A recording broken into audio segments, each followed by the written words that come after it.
Did you ever wake up in the middle of the night, certain someone or something is watching you? Some say it's just your imagination, the shadows playing tricks. But sometimes, it's not. I didn't believe in the things you hear in stories, until the night I heard the whispers. Every night, exactly at 3 a.m., it started innocently. I lived alone in a small apartment, nothing fancy, just a bed, a desk, a few shelves filled with books. I worked late hours and usually fell asleep exhausted. But there was one night when sleep didn't come easy. Around 3 a.m., my alarm on my phone went off, or so I thought. At first, it was a soft murmur, just a faint, indistinct sound. I blinked, half asleep, thinking it was the wind outside. But my window was shut tight, and the city was silent. Then I heard it more clearly, a soft whisper. It wasn't in the hallway, not outside my door. It was inside my room, behind me, or maybe from the corner near the desk. I froze, staring at the darkness, my heart hammering against my ribs. The whisper came again, just one word, or maybe two, but I couldn't understand. It sounded like someone speaking in a language I didn't know, a language that was old, almost wrong. I convinced myself it was my imagination. I told myself I was tired, that my mind was playing tricks. But the whispers didn't stop. They grew louder, moving, sometimes from my left, sometimes from the right. I tried recording it once. My phone sat on the bedside table, voice recorder on, capturing every sound. In the morning, I listened to the playback. Nothing, just silence. But I remembered what I heard. I could feel it in my chest, like the sound had been meant only for me. And then, objects started moving. A book fell off the shelf, not near the edge. It was in the middle. My chair slightly turned. My glasses moved from the desk to the floor. Every time I swore I hadn't touched anything, I stopped sleeping in my bed. I tried the couch, the floor, anywhere but the bedroom. But the whispers followed me, not with sound, with presence. I could feel them in the room even when I had earplugs, headphones, white noise machines. Nothing worked. I became afraid of my own room.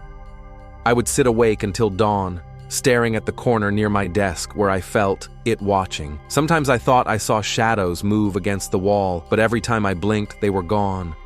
I stopped telling people. They would have called me crazy, and maybe I was, but every night at exactly 3 a.m., the whispers returned. Sometimes a single word, sometimes a sentence. I never understood the words, but I understood the intent. They were calling me. One night, I couldn't take it anymore. I whispered back, "Who are you?" The room went silent. Not even the faintest noise. I thought maybe I had scared it away. I exhaled, shaking. Then a voice, clear, right next to my ear. "You shouldn't have spoken." I froze. Cold ran down my spine. My body refused to move.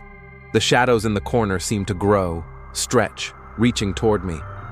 The whispers weren't just words anymore. They were commands, feelings, demands. Weeks had passed since I had fled my apartment. I was living with a friend now, trying to make sense of what had happened. Sleep returned only in fits, and every night, the memory of the whispers gnawed at me. I couldn't shake the feeling that something had been inside my room, waiting for me, watching. One afternoon, out of desperation, I made an appointment with a psychiatrist. I walked into the office, unsure what I expected. Maybe a diagnosis of stress, maybe a reassurance that it had all been in my mind. But what happened next changed everything. After a long conversation about my symptoms, the psychiatrist asked carefully, "Have you been using any substances recently?" I hesitated. Then I admitted it. Yes, I had been using certain recreational substances without realizing how they affected me. She nodded, not judging, just listening. "What you've experienced, the voices, the shadows, the paranoia, these are classic signs of substance-induced psychosis. Your brain was reacting to the chemicals, magnifying fear, creating hallucinations. Your anxiety made everything feel alive, every corner, every object, every whisper in the dark. I didn't know whether to feel relief or disbelief. Could something I had done to myself really have caused all of that? The images, the fear, the unexplainable presence, none of it had been real. It had all been inside my mind, shaped by the substances I had taken." For the next month, I followed her instructions. Abstain completely, stick to a routine, and take the prescribed support for my anxiety. The first few nights were brutal. I expected the whispers to return, expected shadows to move along the walls. But slowly, they didn't. I woke up one morning and realized I could hear silence again. Real silence. My apartment was just a room, empty, quiet.